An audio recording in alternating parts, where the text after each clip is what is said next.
In the darkest days of World War II, when Nazi Germany seemed unstoppable and Allied ships were sinking every single night, a strange rumor began to circulate among British intelligence officers. A rumor about a man, not a soldier, not a spy, not even someone who looked particularly heroic, just a quiet, awkward mathematician who mumbled when he spoke and refused to follow any social rules. His name was Alan Turing, and unknown to the world, he was about to build a machine that would decide the fate of humanity. Before we dive into this extraordinary story, make sure you subscribe now so you never miss another epic true history documentary. Now, let's go back in time, back to the moment the British government realized that if they didn't crack Nazi Germany's unbreakable code, the entire world might fall into darkness. It began with a mysterious device known as Enigma, a small typewriter-looking machine with wires, rotors, and lights. To the Germans, Enigma was perfect in encryption, so complex it could produce 159 million possible combinations. Every morning, the Germans changed the settings, creating a new code that no human mind could ever break.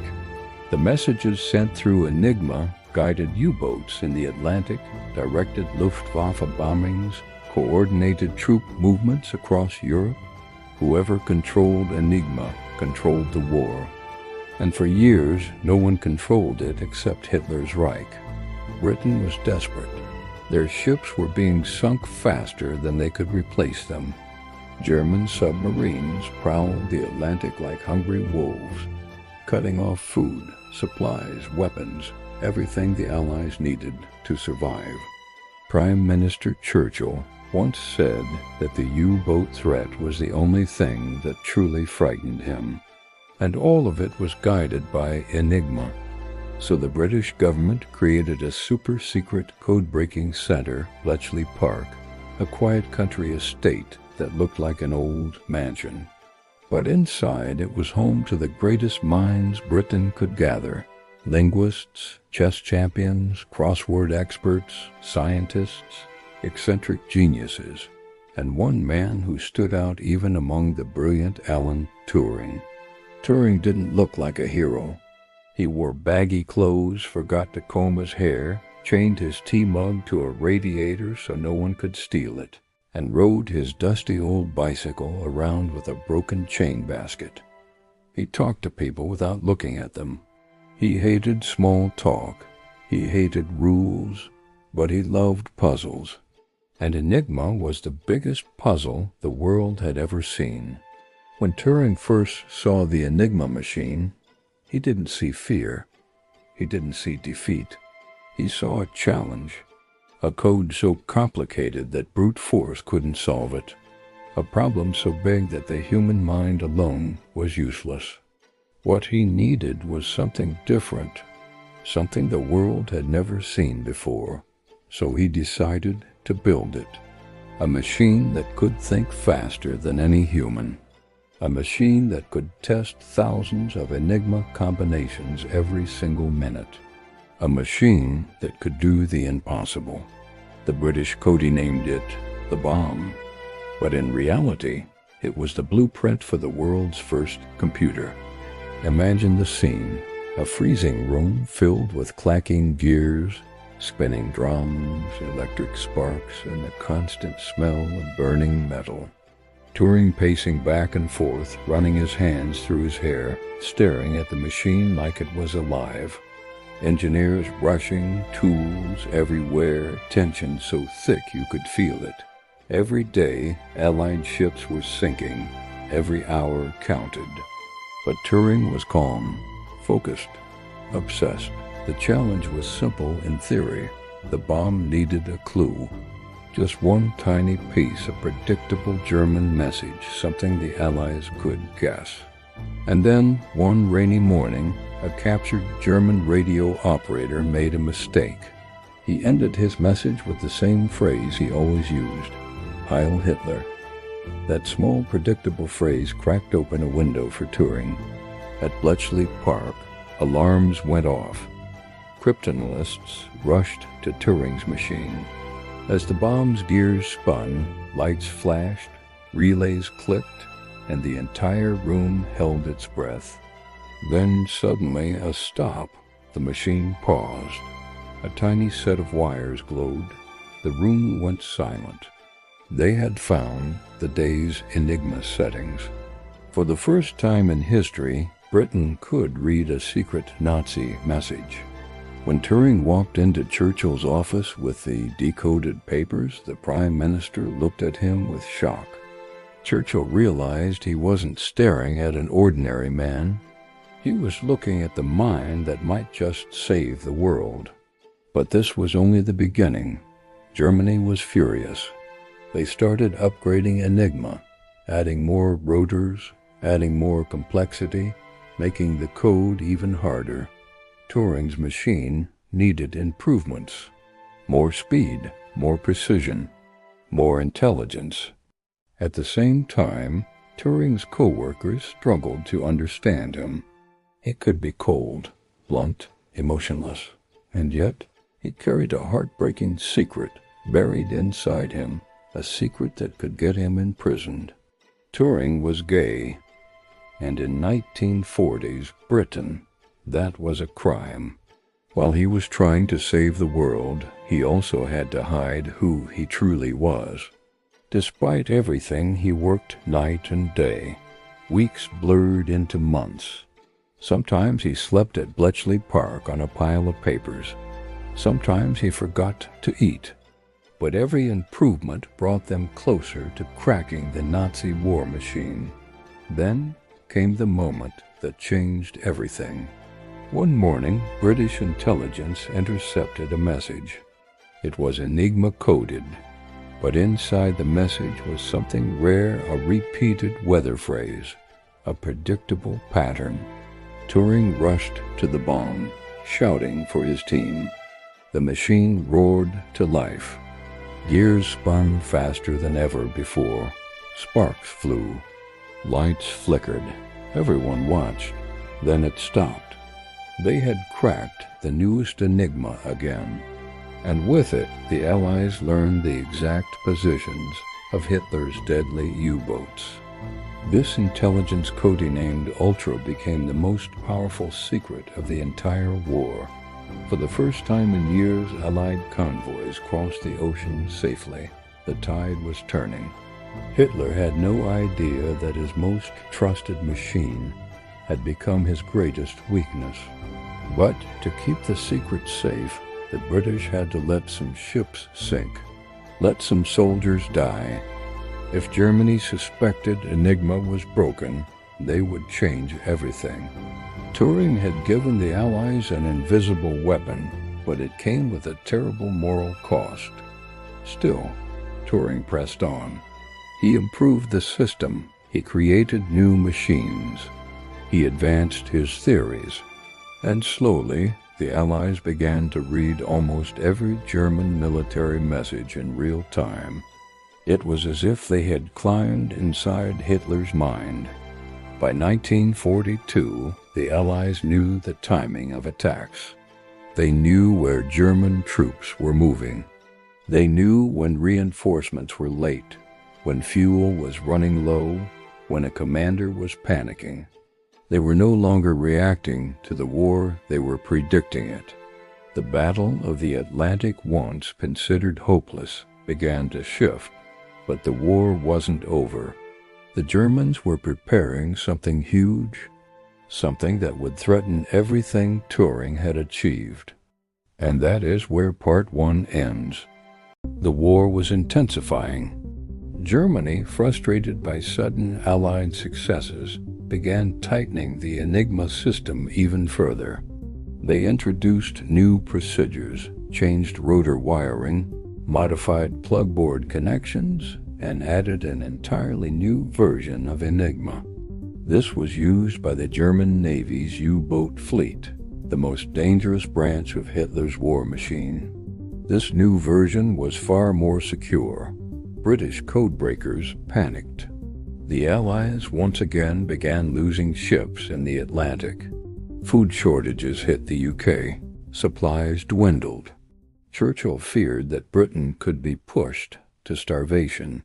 The fate of the world rested on people inside a quiet mansion. Alan Turing knew this new naval enigma was unlike anything they had dealt with before. It was faster. It was smarter. It was built to survive.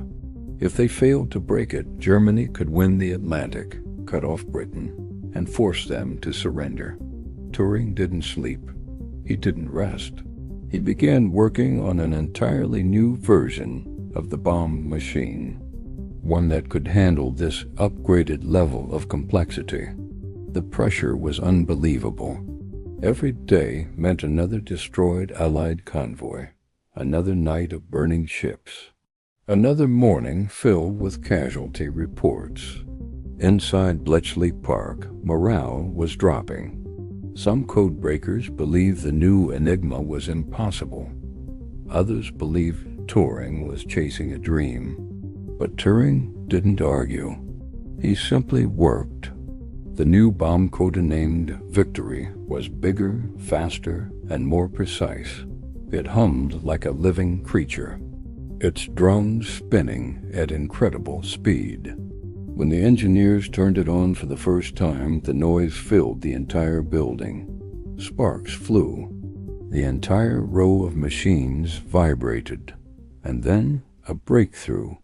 One afternoon, a small detail in a German weather message gave Turing exactly what he needed. A tiny repeat pattern. A weakness in the Enigma operator's habits. Turing rushed to the machine. Operators scrambled to assist him. And then the machine began to grind through combinations. Hours passed. The code room was silent, except for the deafening mechanical roar. Then suddenly the machine stopped. A number lit up. A solution. They had cracked the naval enigma. What followed was one of the greatest intelligence victories in history. Overnight, the Allies knew the exact positions of every U-boat. Convoys rerouted. Ambushes disappeared. German submarines found themselves chasing ghosts. Within weeks, the U-boats went from hunters to the hunted. Churchill later said, "The only thing that ever truly frightened me during the war was the U-boat peril. Thanks to Turing, that terror vanished. But the world never knew." Meanwhile, Bletchley Park expanded into a full intelligence city. Thousands of workers, mostly young women, typed, analyzed, sorted.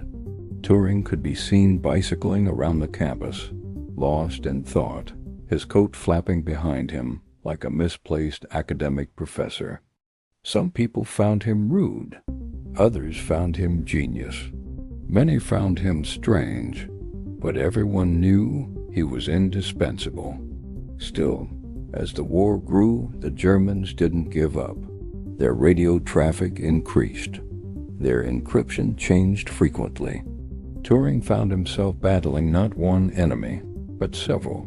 Deadlines, rising tensions, military pressure, and his own private loneliness. He formed friendships with a few codebreakers, including a young woman named Joan Clark, one of the smartest minds at Bletchley. Turing respected her deeply. He even proposed to her, believing marriage might bring stability to his life. But eventually he told her the truth, that he was gay. And with her characteristic kindness, she understood and supported him, even as they ended their engagement. Such were the hidden struggles behind the man rewriting the fate of the world. As 1943 approached, the Allies prepared something massive, an invasion that would break Hitler's hold on Europe. Operation Overlord, D-Day. But D-Day had a deadly flaw. If Germany knew the landing point, they could shift their tanks and massacre the Allied forces.